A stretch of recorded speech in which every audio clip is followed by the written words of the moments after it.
Hey everybody, this is International Master David Pruess for Chess.com, and today I'll be introducing one of the main defenses for black against e4, namely the Caro-Kann.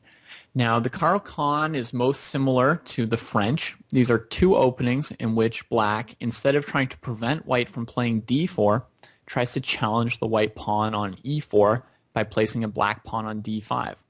Okay, so white's goal here, if black played a silly move like a6, would be to play d4.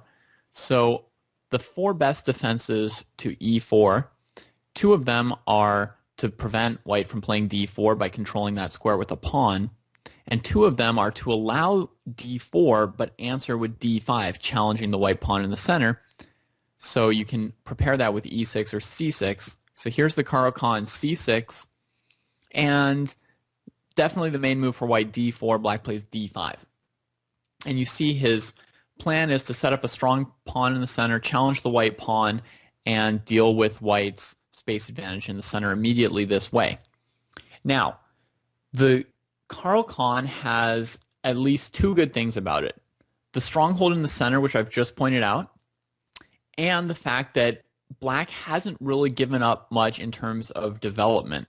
He has taken away one square from his knight, but if you contrast that with the French defense has far longer reaching impacts on the bishop on c8 than the Caro-Kann has on the knight on b8, which still can get out through two different routes. So those are the nice things about the Caro-Kann. The one thing that's a little bit not the easiest about the Caro-Kann to play is that white has a huge range of ways that he can play against the Caro-Kann. And so if you want to learn the Caro-Kann, you actually have to be prepared for a variety of approaches from white.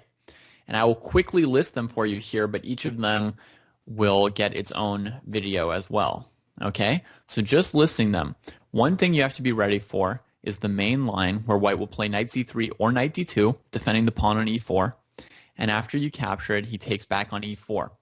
Now you get a smooth development for your bishop if you want, and then you follow up with e6 at some point.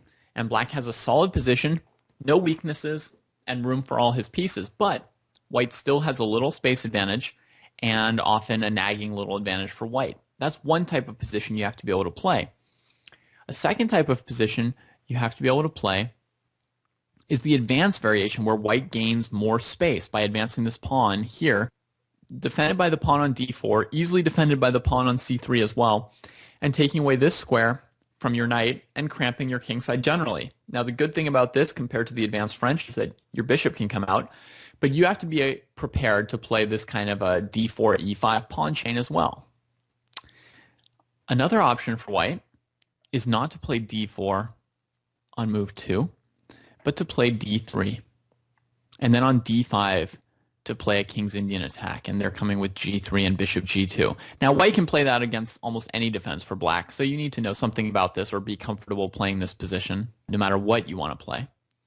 Another option for white is to play the two knights variation, where he just brings out his knight and doesn't yet commit his pawn to d4 or d3. And this has some of its own independent and interesting positions possible that you need to be ready to play as well. And back to d4, d5, white has three more options for how to play this position here that are significant. One is to take, and play c4, pressuring d5. And in this position here, as you can imagine, at some point these pawns will probably be traded, leaving white with an isolated queen pawn, which is its own whole style of chess play. So that's another big option. White can also trade on d5 but not follow up with c4 and instead just play the slightly more closed formation with bishop d3, pawn to c3, and knight f3 and castling. And this exchange variation is also playable for white. And finally, the last major option for white against the Caro-Kann is f3, the fantasy variation, where he tries to maintain his pawn on e4 at the cost of his knight's development. But one of the things in the Caro-Kann is it's not easy for black to win the fight for e4. So white can set up something with knight c3 and bishop e3 or bishop f4 and maintaining this center. And then it's complicated, and there are lots of different pawn structures that can still come out of this position here. So really, the Caro-Kann is considered a very good defense to e4. It's become popular of late, and black seems to be doing well with it. But one issue for people who want to take it up is that you're going to have to be ready for a huge variety of different positions. Or you might enjoy that because that makes chess more fun and exciting. I hope you enjoyed this video, and I'll see you around on Chess.com.